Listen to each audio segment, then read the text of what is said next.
Sir, I have this for you.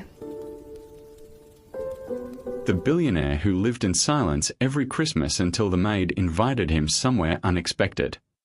Every Christmas, the billionaire Collins James lived in complete silence. No laughter, no celebration, not even a single word spoken. 10 years of solitude, until a maid named Ava dared to invite him somewhere he never expected. What happens next will change his life, and yours, forever. Welcome back, my beautiful family. I want to say thank you for your love, your attention, and support for growing of our amazing community. We pray may God Almighty bless you and reward you all and your endeavors. Amen. Please subscribe if you haven't done so. Like and comment where you're watching from. Let's begin the amazing story of today. I believe we all are going to be blessed today after this wonderful story. Every Christmas Eve, the grand mansion on the hill lit up like a palace from another world. Its tall windows glowing gold against the dark winter sky, its halls filled with the scent of pine and firewood. And yet, there was no laughter, no music, no warmth of family voices, only silence. Silence, and one man sitting alone by the fire. His name was Collins James, the billionaire who lived in silence every Christmas. No one in the nearby town knew much about him anymore. They only saw the flicker of candlelight in his study window, the silhouette of a man staring endlessly into the fire. For 10 long years, this was how Collins lived. 10 Christmases without joy, without company, without words. He had everything, the kind of wealth people whispered about, yet his mansion felt like a mausoleum, and the air inside carried a heaviness that even the golden lights couldn't chase away.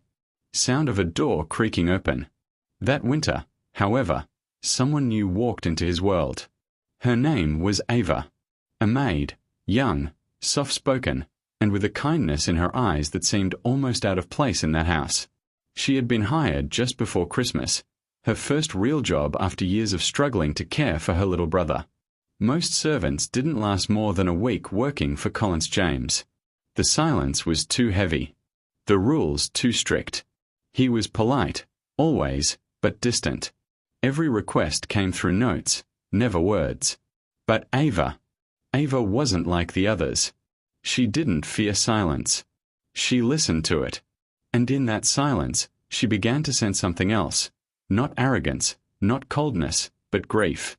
The kind of grief that sinks into your bones until even speaking feels like a betrayal. Soft wind, snow outside, faint ticking of a clock. The first time Ava saw him up close, he was sitting in the armchair by the fire, the same chair he occupied every night. He didn't look at her when she entered. He simply nodded as she set down the tray of tea, her footsteps soft against the rug. But when she turned to leave, something caught her attention. On the table beside him lay an old photograph in a silver frame.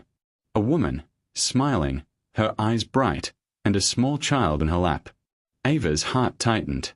She knew better than to ask questions, but that image stayed with her. Who were they?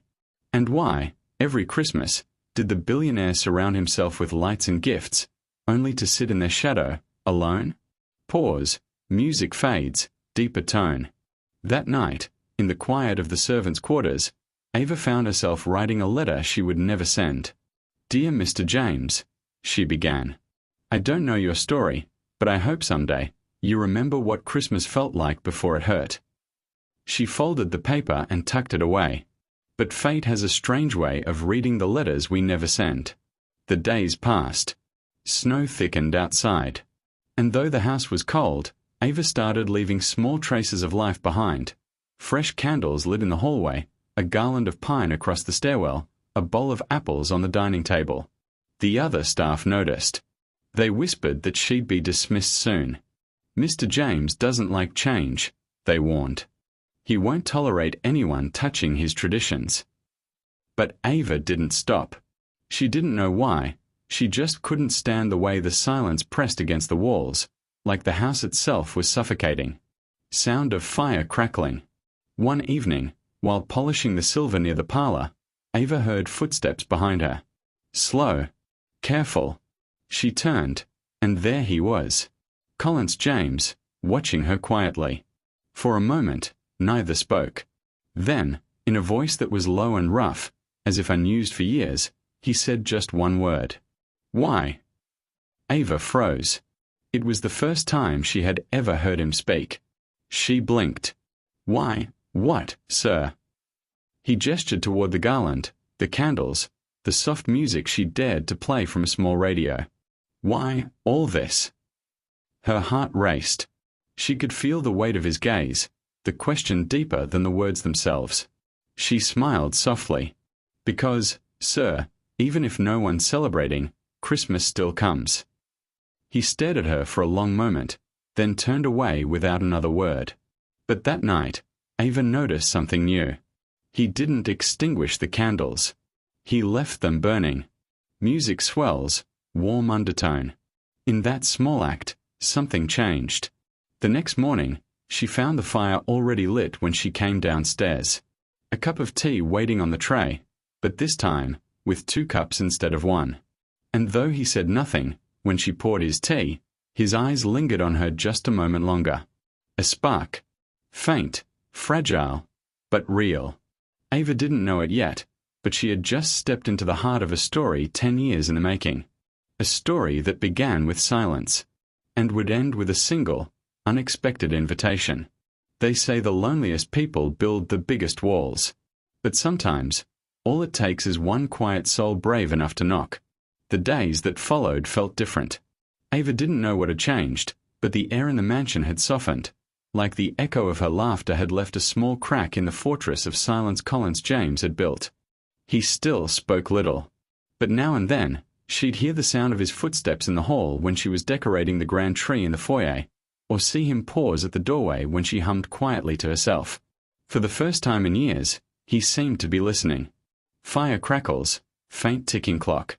Every morning, Ava would pass his study to deliver tea, and though he never called for her, he no longer avoided her either. One afternoon, as snow fell thick and silent outside, she noticed the door to the west wing, a part of the mansion long unused, slightly ajar. She hesitated.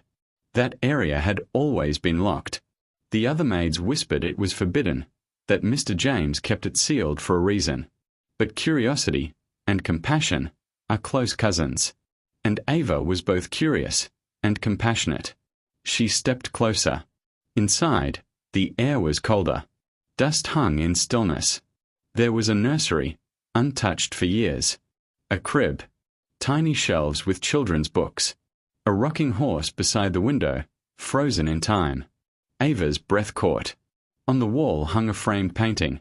A woman with soft eyes and a little boy sitting on her lap, smiling toward the painter. It was the same photograph she had seen on Collins's desk. The woman from the picture. The child from the frame. Her fingers trembled as she realized the truth. The silence that haunted this house wasn't loneliness. It was loss. Samba strings. Just then, a voice behind her broke the stillness. "You shouldn't be here." Ava turned sharply.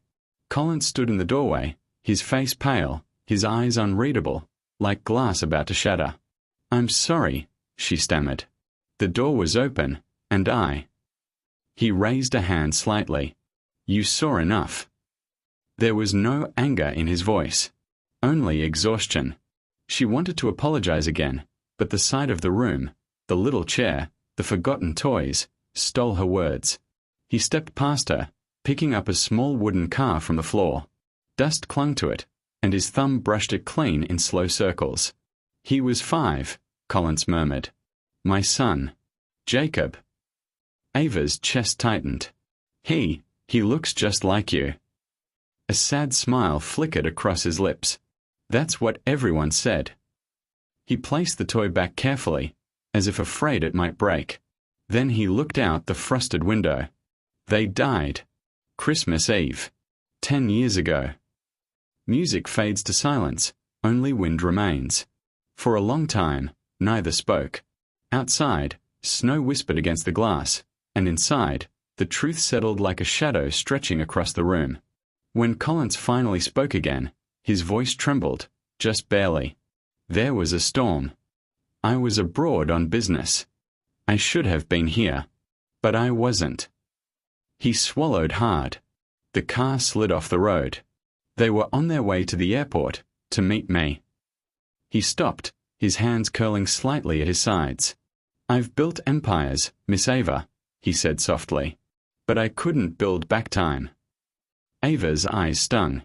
She wanted to say something, anything, but there are moments when words only make grief heavier. So instead, she stepped forward and gently placed the fallen curtain back on its hook. Then, quietly, she whispered, "Maybe time can't be rebuilt, sir. But warmth can."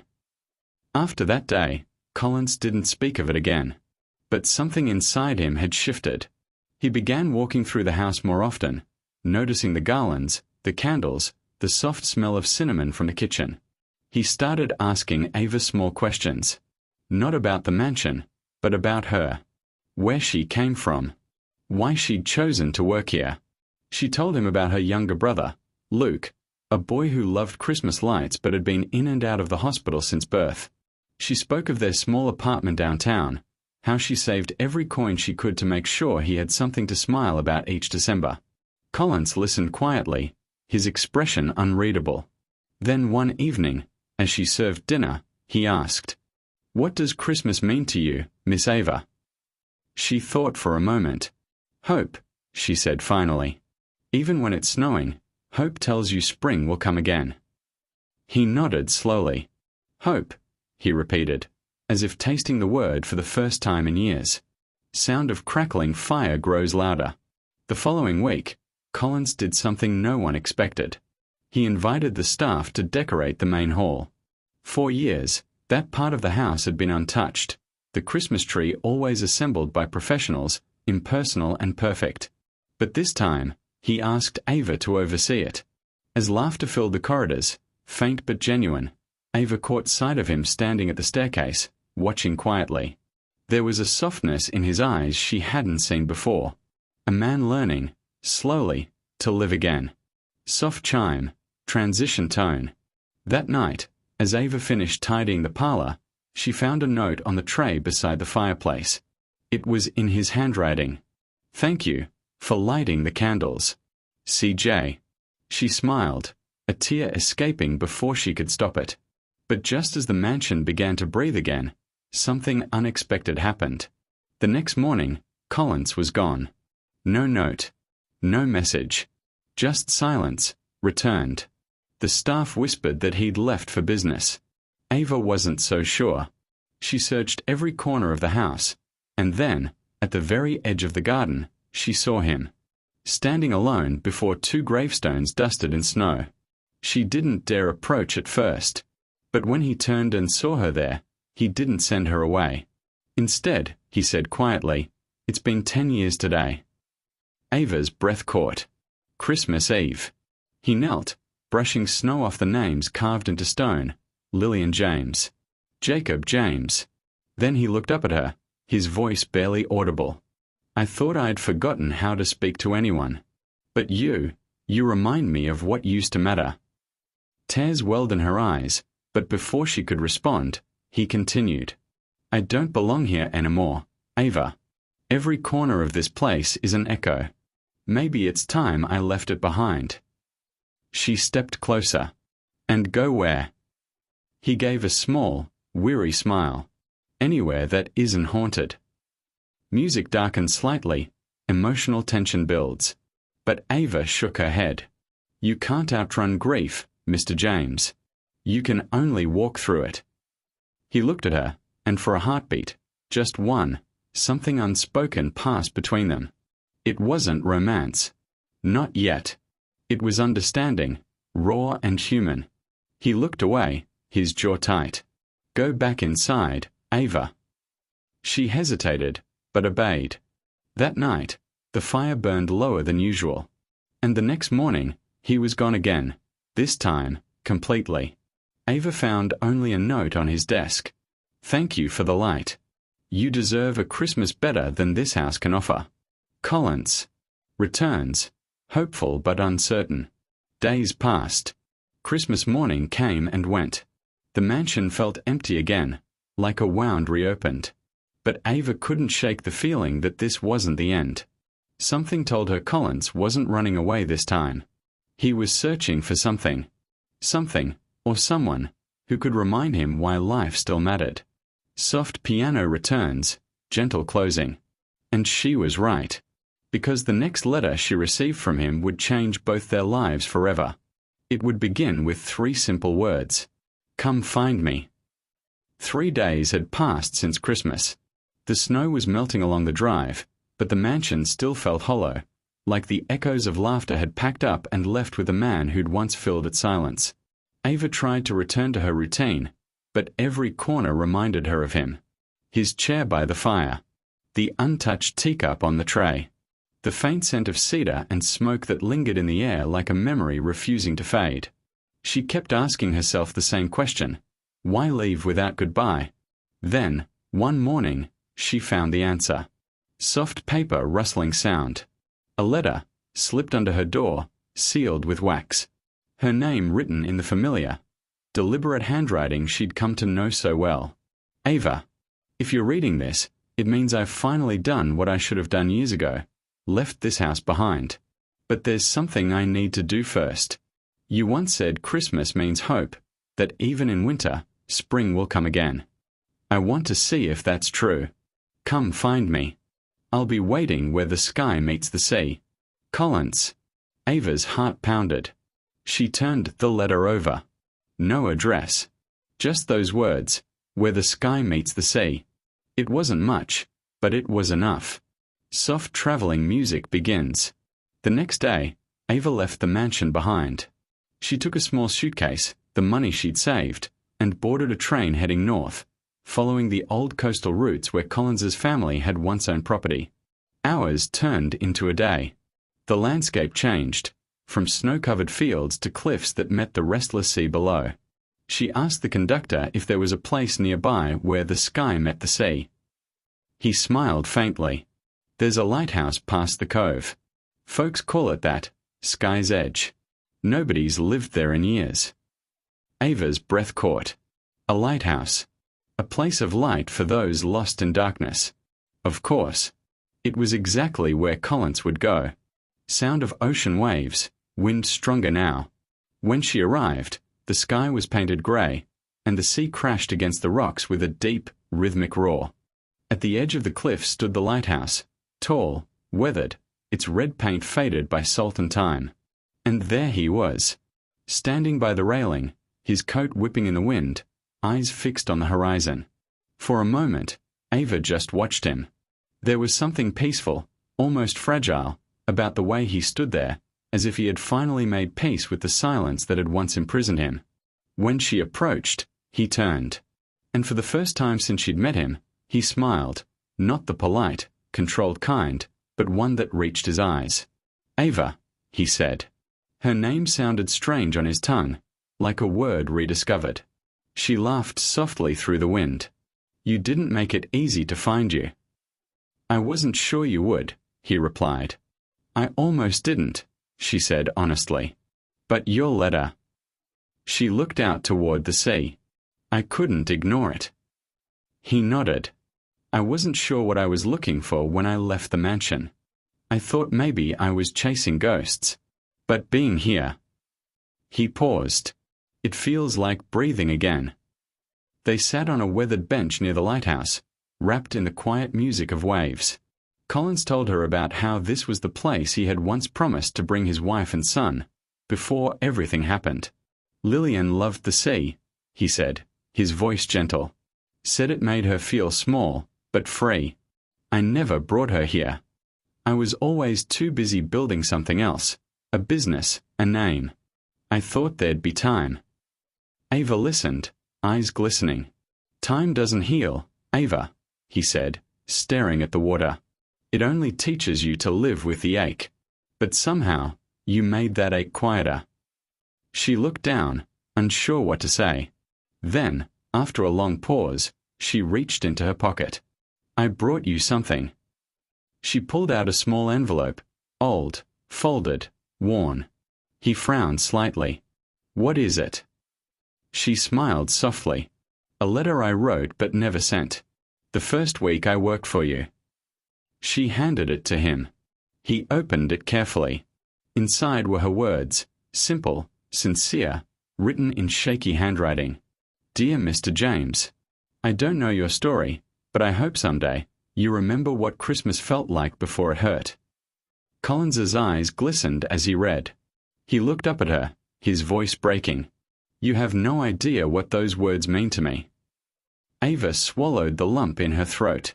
I didn't write them for you to read, she said softly. I wrote them so I wouldn't forget how to hope. He nodded slowly, the wind catching his hair. Ocean ambience fades to quiet piano. They stayed there until sunset, two souls who had spent years living in different kinds of loneliness, now sharing the same quiet peace. And as the sun dipped below the horizon, Collins stood and turned to her. There's something I want to show you. He led her to the lighthouse door, its paint chipped, its hinges groaning as it opened. Inside, the air smelled of salt and iron. Dusty stairs spiraled upward toward the top. They climbed together. At the summit, the entire sea stretched out beneath them, endless and silver beneath the rising moon. This is where Lillian wanted to bring Jacob, he said quietly, to light the lantern for the first time on Christmas night. He turned to her then, eyes bright, voice trembling slightly. So I thought, maybe we could light it tonight. For them. And maybe, for us too. Ava blinked through tears. For us. He smiled faintly. For the living.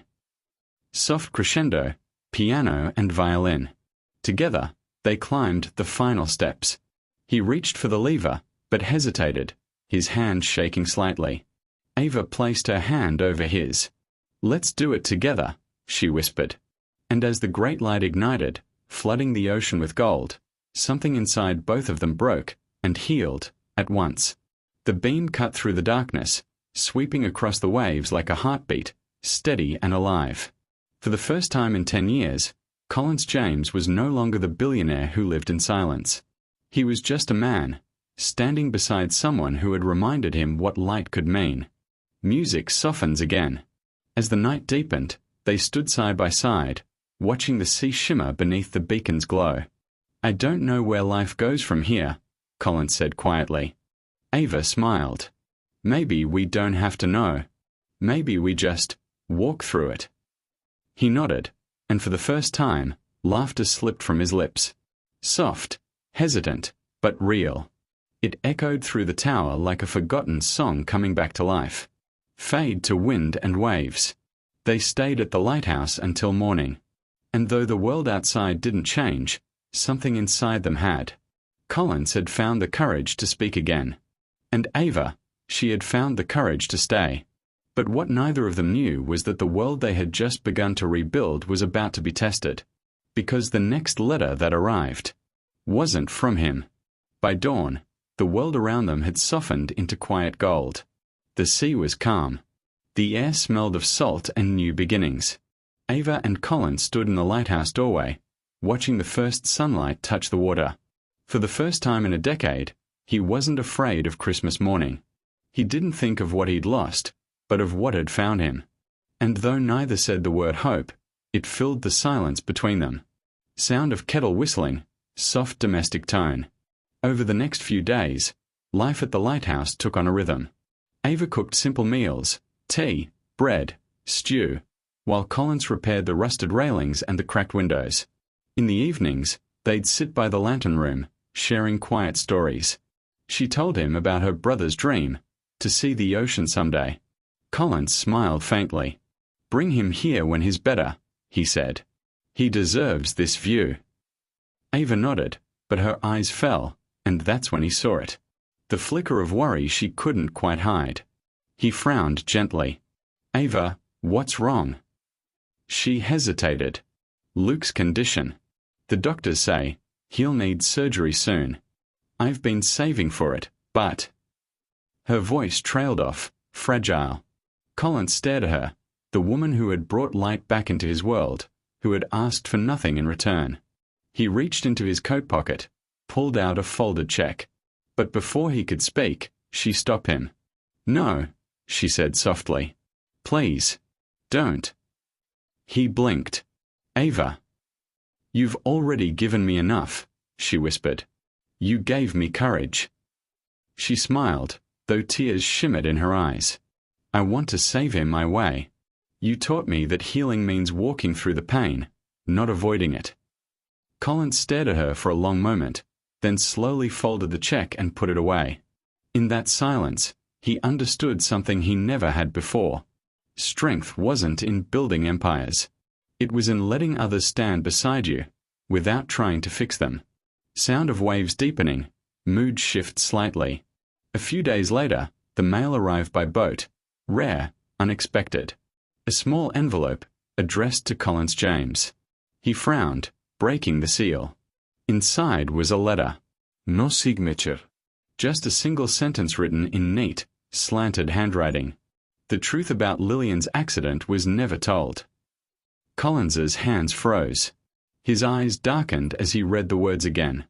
Ava watched him, concern knitting her brow. What does it mean? He didn't answer. He turned, walked out onto the cliffs, staring toward the horizon as the wind whipped his coat around him. Ava followed, calling his name, but he didn't respond. Tense piano, low strings rise. Hours later, he sat by the lighthouse fire, the letter crumpled in his hand. He finally spoke, his voice trembling. Lillian's father, my father-in-law, blamed me for the accident. Said I pushed her too hard, worked too long, left her alone too often. I never knew if he was right. He stared at the flames. But what if there's more?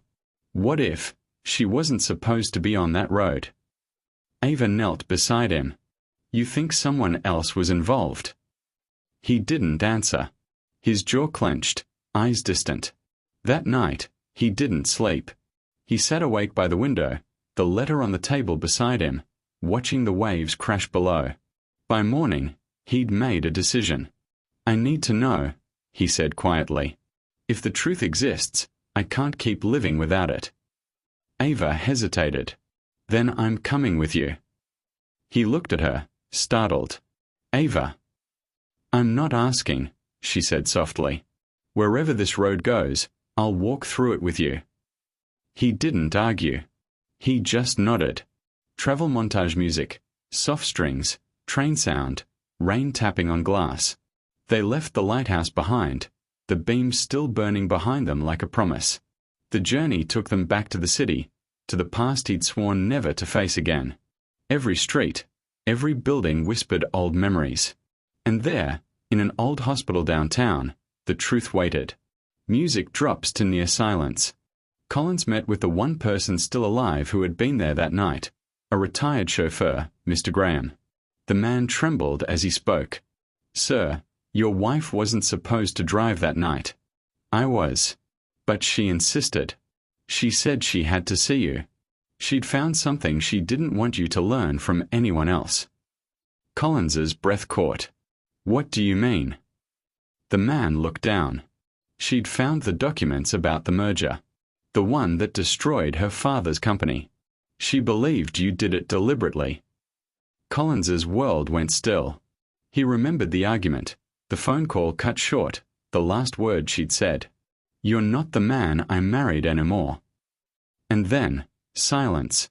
The night she drove into the storm. Music swells, heartbreak tone. He sank into the chair, trembling. So she thought I betrayed her. Ava stepped forward, voice soft. But you didn't. He shook his head. No. I tried to save the company quietly. I didn't want her to know it was failing. I wanted to protect her. Ava's eyes filled. She never knew. He looked at her, eyes red, broken. She died believing the worst of me. Pause, quiet violin. Ava knelt beside him, tears streaming down her cheeks. Then tell her now, she whispered. He looked at her, lost. She's gone, Ava. Ava shook her head. Not from you. You've carried her every Christmas since.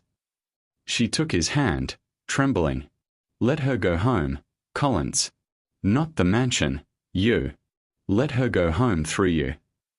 Soft crescendo, emotional. That night, they returned to the lighthouse. The wind was fierce, the waves wild, but the light still burned. Collins carried 2 lanterns to the cliff's edge. He set one down for Lillian, one for Jacob. And as the storm roared, he whispered through the wind, "I didn't betray you.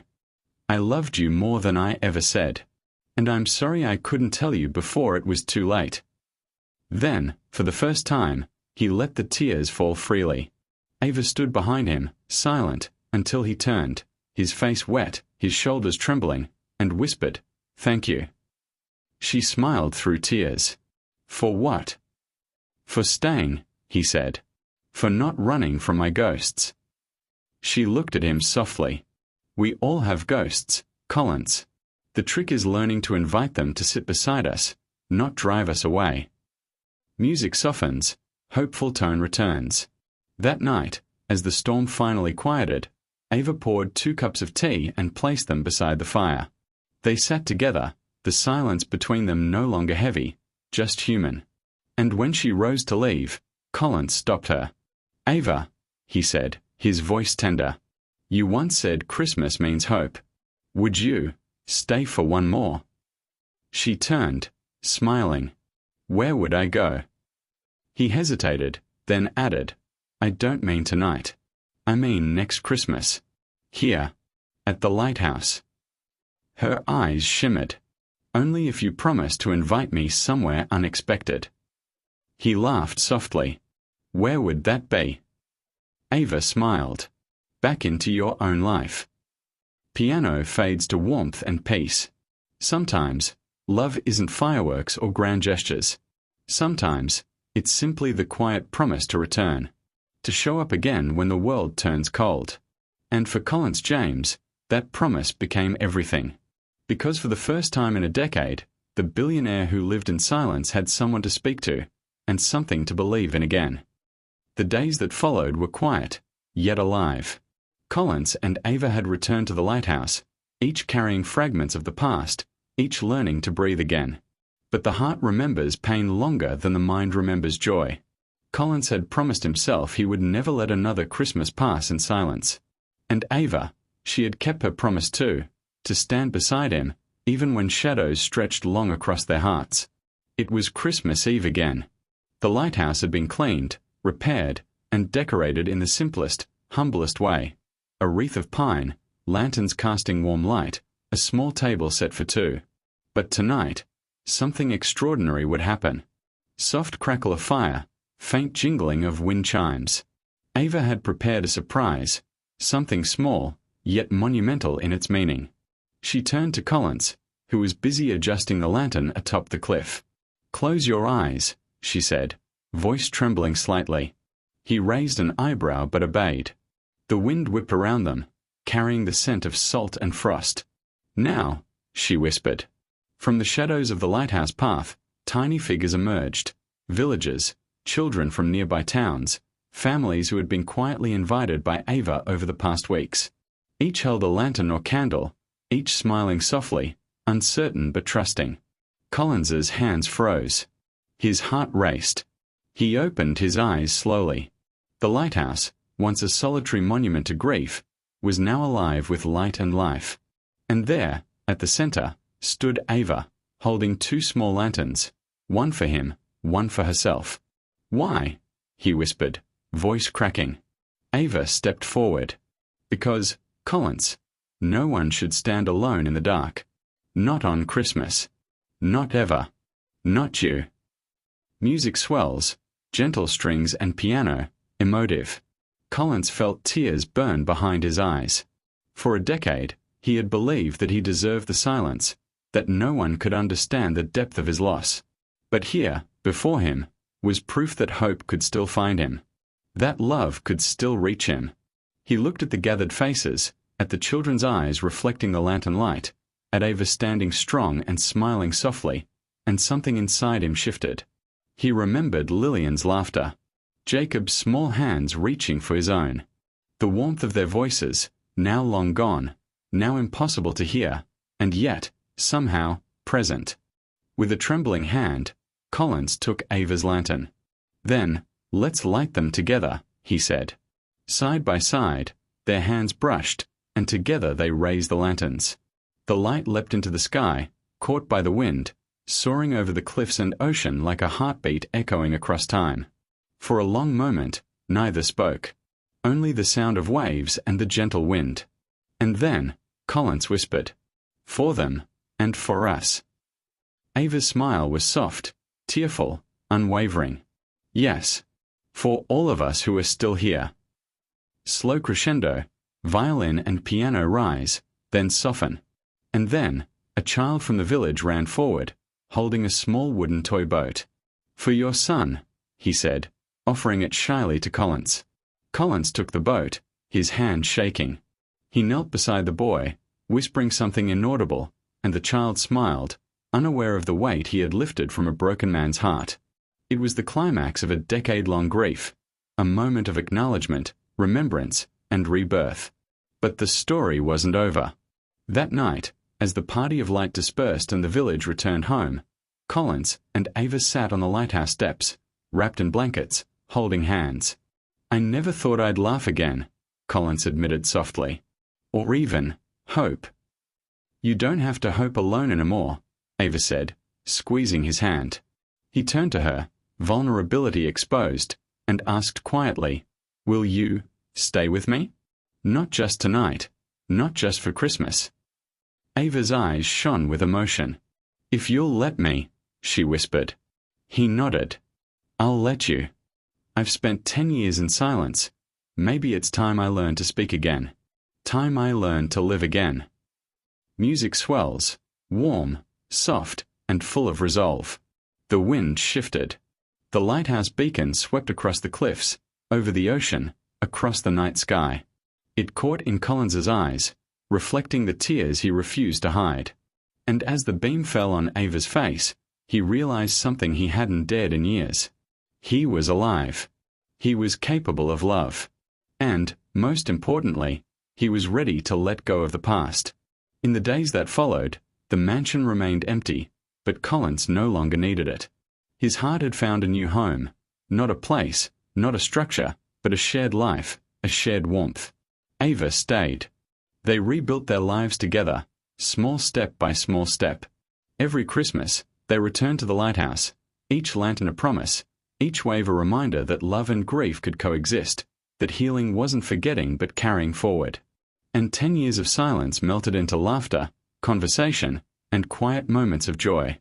Collins learned that riches could buy comfort, but only love, patient, persistent, and unexpected, could bring life back to a heart long closed.